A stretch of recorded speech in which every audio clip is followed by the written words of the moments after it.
The Renaissance in Italy was a time of great intellectual and artistic achievements in literature and music, architecture, painting, and sculpture. But it was also a time of constant warfare, of violence and treachery, with Italy divided into small city-states, forever fighting foreign invaders and each other. A shrewd observer of this scene, and perhaps the most controversial political commentator of all time, was Niccolo Machiavelli. Many people have considered Machiavelli's political ideas immoral, inciting rulers to acts of violence and treachery. But others see him as a realist, scientifically describing, for the first time, how men really acquire and hold power. What was the nature of Machiavelli's ideas? Ideas which exert a powerful influence down to our own time. Your name? You know my name. Your name? Niccolo Machiavelli. Profession? Currently unemployed. Profession? 14 years, Chief Secretary to the Second Chancery here in Florence. Are you acquainted with the man Pietro Buscoli? I've told you I've met him. Or the man Agostino Capone? No. That will be all. Name? Your name? Yeah, Machiavelli. Profession? Secretary to... Duties? Diplomatic missions to all major Italian city-states. Also to courts outside Italy. Do you know the man Pietro Buscoli? Slightly. The man Capone? No. Or the men Valori or Fulci? I've met them. That will be all. Of what am I accused? Do you know the man Buscoli? Yes. Capone? No. Valori? Yes. Fulci? No. Did you conspire with these men? No. Were you aware of the conspiracy between them? What kind of conspiracy? You will come with us.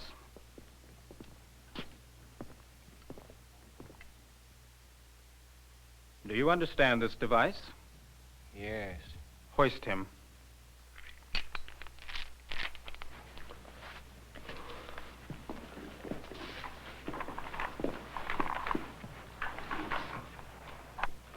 You will now confess to being part of a plot to assassinate our lawful rulers, the Medicis.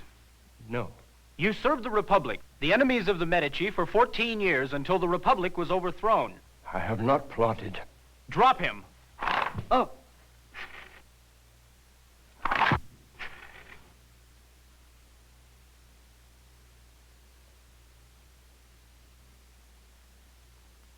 I have shackles on my arms and 6 drops of the strappado on my back. The walls are full of lice, so big they seem like butterflies. And there never was such a stench as in this fine dwelling of mine. Messer Machiavelli, a member of our illustrious ruling family, the Medicis, now reigns as Christ's vicar in Rome. The new pope has made it known that he wants a general amnesty declared. You are to be released without fine or taint. I congratulate you on your fortitude, and I would like to say at this time that I am personally delighted. May I suggest that your recuperation be done at your villa outside Florence?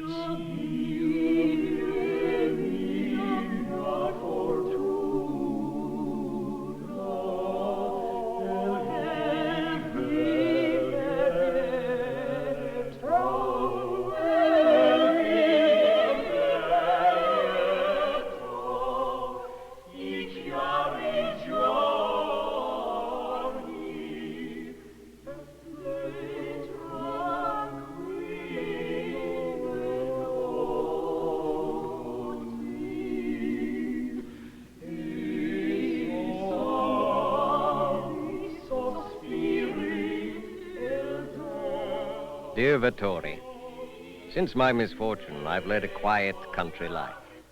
I rise with the sun and go into the woods to inspect yesterday's work. Then I go to the spring with a book. Dante, Petrarch, or a minor poet. I eat lunch with my family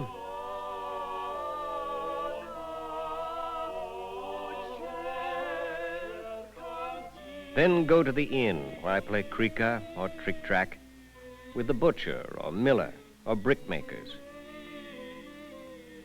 At nightfall, I return home and enter my study. I remove my dirty rustic clothes and put on noble dress. Suitably attired, I enter the courts of great men of old and hold conversations with them on the reasons for their actions. For hours, I feel no weariness, remember no trouble, no longer fear poverty or dread death. I've recorded what I've learned in a small book called The Prince.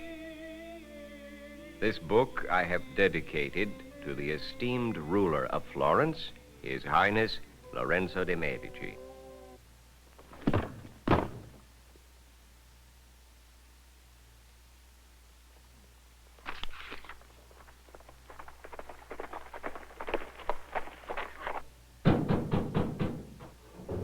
wish to see Niccolo Machiavelli. You? You are to come with me, now.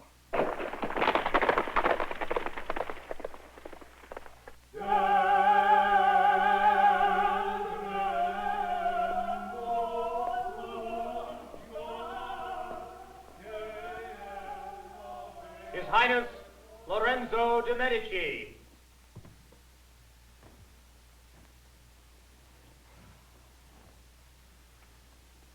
You may be seated, Machiavelli. You wrote your book, The Prince, hoping to gain employment with me in Florence. Such was my wish, Excellency. Yet you served my family's enemies loyally for 14 years. I'm ready to serve my city loyally again. Have you heard of my reactions to the book? Rumors Which were? that the language in the book was not grandiloquent enough, that you prefer your hunting dogs to my thoughts. This was the word I spread. As a matter of fact, I am deeply disturbed by the book. So disturbed that I've summoned you here in secret. In secret, Machiavelli. Your ideas fly in the face of all I've been taught about governing. Perhaps you've been taught incorrectly. Where is the truth? There are those who want me to believe that men are basically good, and the effective prince is noblest of all. But your book describes a savage world in which only cynical and treacherous rulers flourish. Now, these thoughts of yours must be put to the test. You are to be debated by the philosopher and humanist, Count Francesco Scali, my tutor and well-known expert on governments both ancient and modern, Giovanni Bossoni, and the noted theologian and scholar Alberigo de Musso. I must choose what sort of prince I am to be. If my ideas prevail, I could become Machiavellian. I could employ you. I could suppress your writing. I could suppress you. As you defend yourself, quote directly from your works if you wish. Machiavelli, what about the goodness of princes? a prince should not deviate from doing good if that is possible, but he should be ready to do evil if that is necessary. Let me quote from other thinkers. Xenophon, by his own virtues, the good prince is an example to all. Aristotle, a prince should be chosen for leadership because of goodness. Polybius, a man becomes a prince only after the principles of justice and goodness are added to might and power. Plutarch, justice is the measure of royal greatness. Pleasing texts. But do they have anything to do with the world? Perhaps these great men imagined things that have never been. Whereas you possess the truth. I have tried to present things as they are, not as we want them to be. It is my experience that he who forgets what is for what should be is quickly ruined. Our great contemporary Erasmus states that the qualities necessary for a good ruler are wisdom, integrity, clemency, self-restraint, and an interest in truth and liberty. I say a prince must appear to have these qualities. Above all, he must seem to be religious. He must fear God. Neither God nor the devil has brought Italy to the edge of ruin. It is our own political and military weakness. And neither God nor the devil will save us. You patterned your prince after the Prince Cesare Borgia. Let's consider a specific act of Borgia's. Let's consider the siege of Faenza. The city held out bravely against the terrible Borgia Duke, but inevitably it fell. The beloved ruler of Faenza, the young Astori Manfredi, went to Borgia's battle tent and begged for mercy. I grew up. Well, not for himself, but for his city. Every inch of this city. Please do not destroy Faenza. Enough. Rise. I should kneel to you. Such valor has scarcely ever been seen in one so young. My city? There will be no retaliation. No new taxes. The city's laws will stand. How will I know? That I will keep my word? You're free to leave. To leave? But if you choose to stay, as my lieutenant, my strongest sword, you will observe in what high regard I hold your city, and you. I expected to die today. Preserve Faenza, and I will be yours to the death.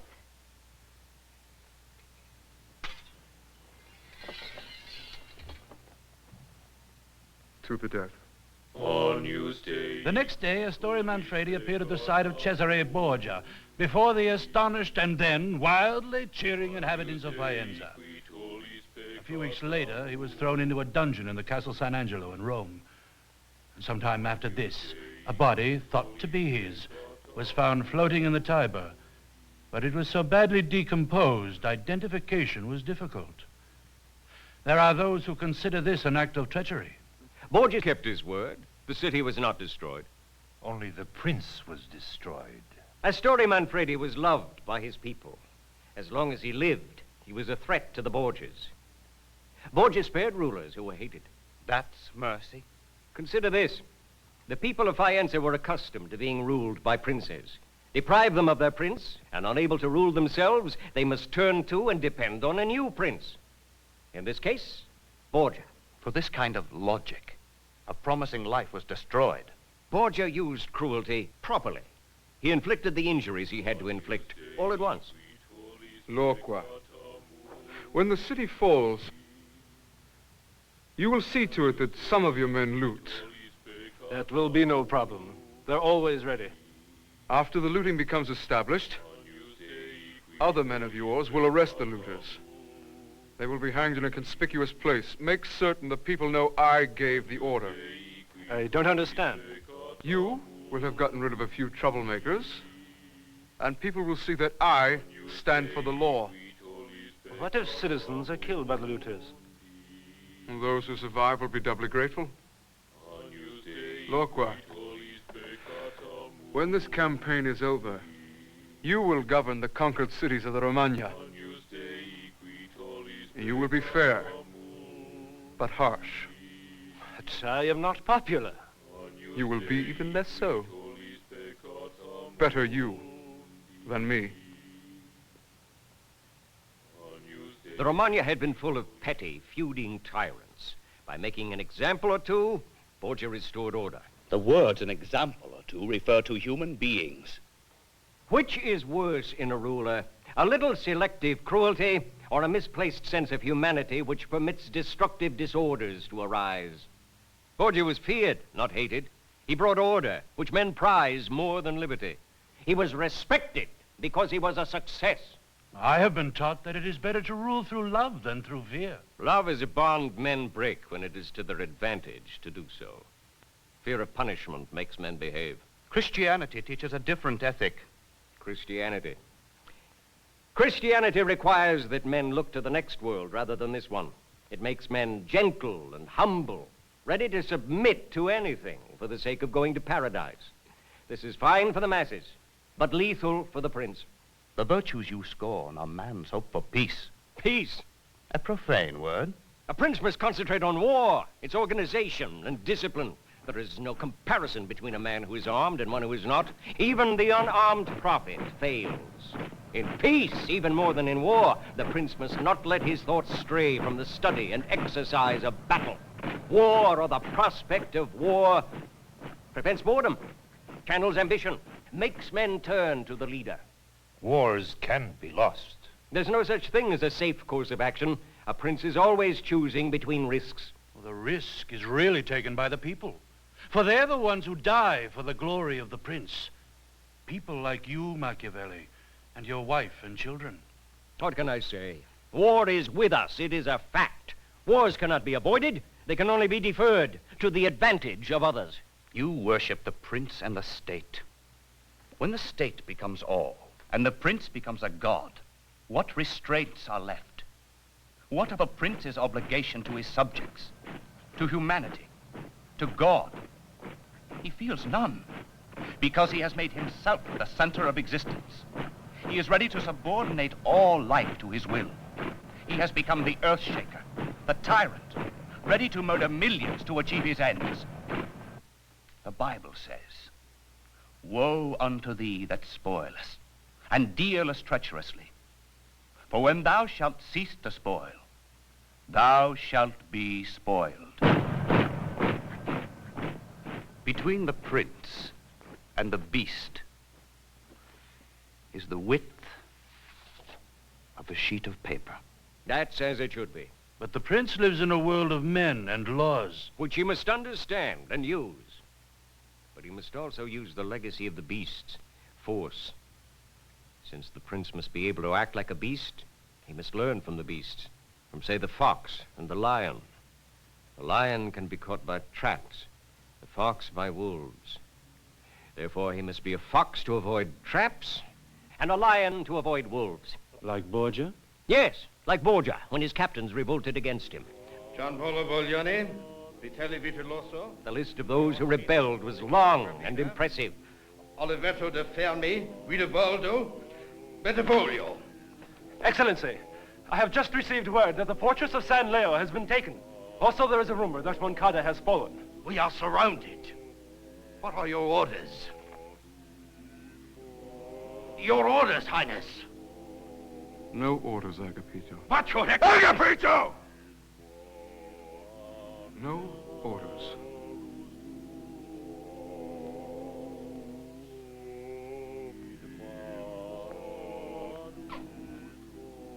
Excellency, two men have arrived.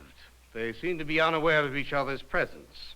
One is a courier, supposedly from the French king, but he speaks miserable French. And I'm told he bears a certain resemblance to the rebel Paolo Orsini. The other is dressed as a monk. He is thought to be the traitor Baglione.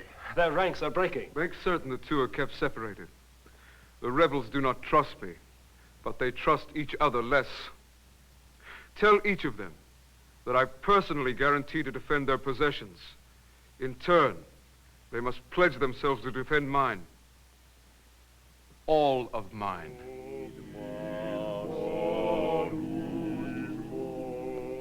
Excellency, the town of Senigallia has been taken for you by Oliveto de Fermi.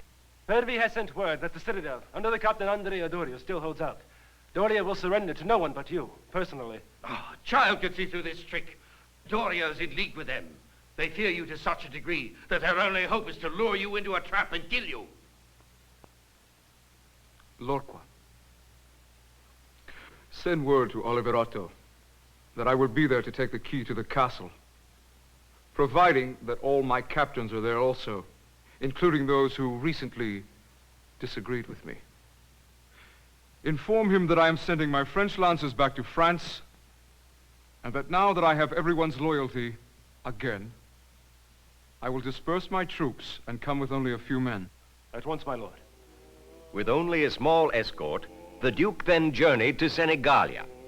2 miles from the city, he met and embraced the conspirators, and they all entered the city, going to the Palazzo Bernardino. Cesare Borgia, Oliverotto da Fermi, Vitellozzo, the Duke of Gandia, and Paolo Orsini. Gentlemen, we have much to discuss, but first I must attend to some business elsewhere. I will be back in a few moments. You are mistaken. You have no business to attend unless we give permission for you to do so. You are mistaken. As we entered the city, so did my troops. There is more than one road to Senegalia. Oliverotto, I would have thought that after campaigning with me, you would know enough to watch all possible routes. This is bluff. My army was until a short time ago in my employ. Being prudent men, they have chosen to return to my service. Gentlemen, I must be gone. Niccolotto here will make my wishes known. Cesare, I didn't want to go along. I only did it to get information from you. I'm your friend. How many years have we known each other now? How many campaigns have we gone on together? I have a wife, children, Cesare. The Duke then wrote a letter informing Italy that after the disbanding of his French troops, the conspirators thought him helpless and were about to attack him. So, in self-defense, and with the utmost reluctance, he was forced to attack them first. Providing an excuse was hardly necessary. Nearly everyone applauded the beautiful trick, as it was called. Borgia acted perfectly. He waited when it was wise to wait, and moved swiftly when decision was needed. He assumed men are bad, and their viciousness will be revealed at the right moment. To preserve power, this is an assumption a prince must make. Mankind survives despite the fraud and deceit of the few, not because of it. True, there are differences and clashes between men, but more important, there are common interests.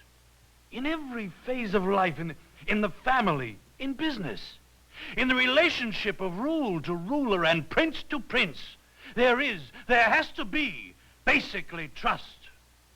Out of cooperation, not trickery. Men have built civilizations. Noble sentiments to one side. From my experience, those who have known how to trick men with their cunning have held power, when those who've kept their word have fallen. Then what of Borgia's failure? When everyone discovers that a man practices only deceit, what further good are his lies? He failed because of the extraordinary malice of fortune. When the Borgia Pope died, Cesare Borgia was also deathly ill. He'd provided for every emergency except his own sickness. He failed because no one trusted him. At his moment of weakness, all men turned against him for good reason and cast him down. Imprisoned, despised, exiled to Spain, he finally perished in an obscure and pointless little war. He charged the enemy.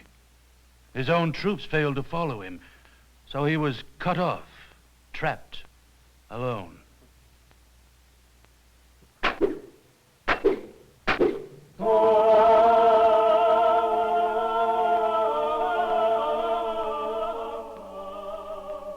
For all the blood he spilled, what was gained?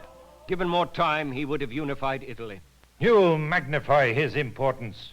He was no more than another robber baron. He was a man in whom some spark seemed to show. He had only 5 years from the time he first drew his sword. Now who will liberate Italy? Who will end the pillaging of Lombardy and the extortion of the kingdom of Naples and Tuscany? If a people must be cast down for a great leader to arise, then surely it is our time. For we're enslaved and leaderless, crushed, despoiled, overrun. Machiavelli! What if I turn out to be a reformer, willing to try new forms of government to improve people's lot? You will fail. Men have no faith in things they have never experienced. Then you only allow me to rule in your mold. One government must dominate. Until then, we're all animals. Whatever principles our states may profess, their practice will be that of the jungle. By using your methods, I would cure the patient by poisoning him. You will use my methods, whether you admit it or not. If not to gain power, then to hold it. Something has happened to you, Machiavelli, to your mind, perhaps during your arrest. I have presented the world as it is. A distorted world. You think so because it conflicts with the world you carry in your head. I wonder what your book will do to the minds of those who dream of absolute power.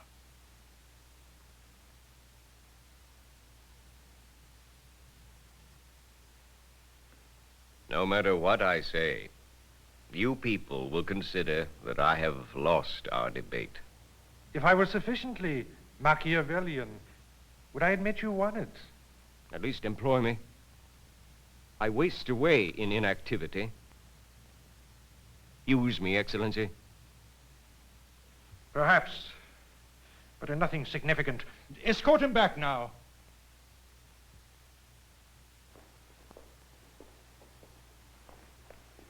Machiavelli, you are still alive. Take solace in that.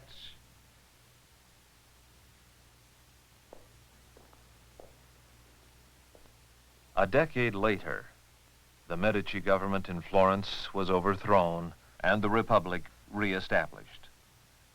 Machiavelli sought to gain back his job as secretary to the Second Chancery. I am sorry to have to inform you, Messer Machiavelli, that Francesco Tarugi has been appointed to the position instead of you. Tarugi is a mediocrity. I'm not in a position to question the Republic's choice. You people hate and fear me because I revealed the secrets of your power. I expose your politics and yourselves for what you are. That will be enough. I hold up a mirror and show you the real image of yourselves. The image of power politics, of selfish interests, of politicians who lie and cheat and deceive the people. You expect an appointment, yet after the fall of the First Republic, you did everything you could to get work with the Medicis. You wooed them, you groveled before them, you dedicated books to them. And you expect us to trust you? At least, give me something to do. Go back and scratch on your papers. With us, you are through.